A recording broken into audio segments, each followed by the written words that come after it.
Hi நண்பர்களே வணக்கம். இன்னைக்கு நானும் ஆப்ரேட்டர் எங்கே வந்துக்கோன்னா ஒரு நடு காடு, எங்கேயோ அடையாளம் தெரியாத காடு, கலக்க மேக்க திரும்பினாலும் ஊர் தெரியாது. அந்த மாதிரி இடத்துல எங்களை வந்து வண்டி 3 இடத்த விட்டு போயிட்டாங்க. சாப்பாடுக்கு கஷ்டம் தான், தண்ணிக்கு கஷ்டம், பார்த்தாலே மிருகங்களாம் இது நமக்கு பயமா இருக்கு. அந்த மாதிரி காட்டுல விட்டாங்க பாருங்க. நான் படத்துலேயே காடு சுற்றி காடு பாருங்க. நான் காமிச்சேன் ஆப்ரேட்டர் பார்த்துங்க. நம்ம ஆப்ரேட்டர் எல்லாரும் கேட்டீங்க ஆப்ரேட்டர் பார்க்கணும் அப்படின்னு. அவர் பாருங்க, அவர் அழகாக ஸ்டைலாக கலக்காரு. ஆப்ரேட்டர் கம்மியாக நம்ம ஏரியா பாருங்க, நடு காட்டில் விட்டுங்க. பயமா இருக்குங்க, எந்த ஏரியான்னு தெரியல.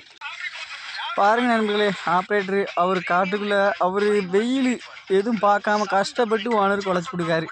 அங்கே பாருங்கள், எல்லாமே கஷ்டமான வேலை தான். வெயில் கீழும் பார்க்காம நல்ல உழைப்பு ஆப்ரேட்டரு. சுற்றி காடுங்க பாருங்க.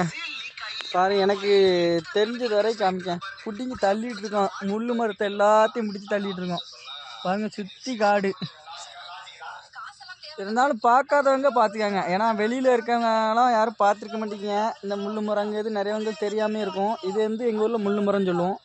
இந்த மரத்தில் என்ன இது இருக்குன்னா, எல்லாம் விறகு தான், எரிக்கைக்கு சும்மா அப்படியே எரிக்கைக்கு யூஸ் பண்ணுவாங்க. வேறு நல்ல மரம். ஆனால் இந்த ஏதாட்டு குச்சல் போட்டக்கு ஏதாட்டு வாங்கிடுவாங்க. நம்ம வண்டியை பார்த்துங்க, நம்ம வண்டி எப்படி ஜம்முன்னு இருக்குவாங்க. நமக்கு துணையே நம்ம வண்டி தான். நம்மளை யாரும் மிரட்ட முடியாது, வண்டியை வச்சு தூக்கிடுவோம். அந்த மாதிரி நம்ம வண்டி கெத்தானுக்கா ஜேசிபி பாருங்க. காட்டுக்குள்ளே எப்படி பாருங்கள், நாங்கள் 2 பேர் தான். எங்களோட சேர்த்து எங்கள் வண்டி 3ஆவது ஆள். அது எங்களோட எங்கள் தம்பி அண்ணன் மாதிரி பார்த்தியாங்க.